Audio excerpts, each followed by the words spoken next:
বিহারের ভোটার তালিকা সংশোধন এবং এসআইআর ইস্যুতে প্রবল চর্চা চলছে গোটা দেশ জুড়ে। তৃণমূল মনে করছে আপাতত বিহারে হলেও এটার আসল টার্গেট বাংলা, এমনকি এর মধ্যে দিয়ে এনআরসি চালুর পরিকল্পনা করা হচ্ছে, এটাও মনে করছে তৃণমূল। এই প্রসঙ্গে মঙ্গলবার বীরভূমে তৃণমূল নেত্রী তথা মুখ্যমন্ত্রী মমতা ব্যানার্জি বলেন, প্রত্যেক ভোটার লিস্টে নাম তুলবেন নতুন করে ভোটার লিস্টে নাম তোলার নামে এনআরসি চালু করার ব্যবস্থা করা হচ্ছে। মনে রাখবেন, বাংলায় আমরা একজনও ভোটার লিস্টে নাম তুলতে যেন বাদ না রাখি, এটা জেনুইন ভোটারদের মাথায় রাখতে হবে। আসুন শোনাই কি বলছেন মমতা ব্যানার্জি, শুনুন। প্রত্যেকে ভোটার লিস্টের নাম তুলবেন নতুন করে ভোটার লিস্ট তোলার নামে এনআরসি চালু করার ব্যবস্থা করা হচ্ছে।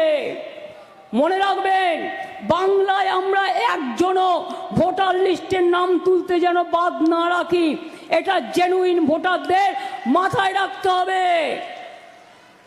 কেউ বাদ দিলে প্রতিবাদ করবেন, বিএলওকে বলবেন যে কেন বাদ গেল, জবাব দাও। আমি জেনুইন ভোটার, আমার ভোট বাদ গেলে আমি কিন্তু ছেড়ে কথা বলবো না, এটা আমার সাংবিধানিক অধিকার, আমার গণতান্ত্রিক অধিকার। ছাত্রছাত্রীরা যারা 18 বছরে পদার্পণ করবেন, তাদের সকলের ভোটে নাম তুলতে হবে, এটা আপনার রক্ষা কবচ।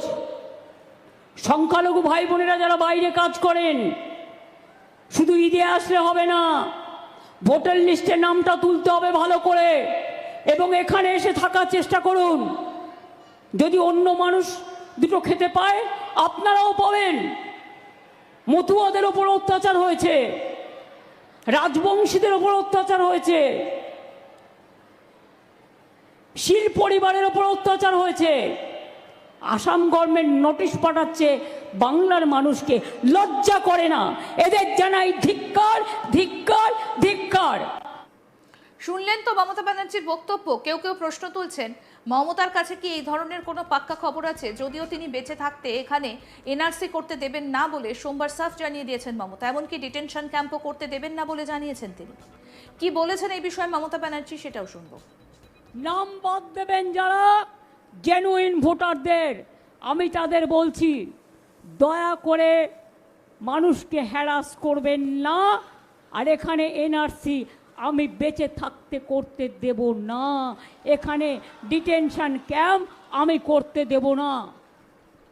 হরিয়ানার গুরগাঁওতে 10টা ডিটেনশন ক্যাম্প করেছে, আসামে করেছে। ভুলে গেছেন হিন্দু भाई বোনেরা? आसाम में 7 लाख लोग का नाम बाद दिया था, निकाल दिया था।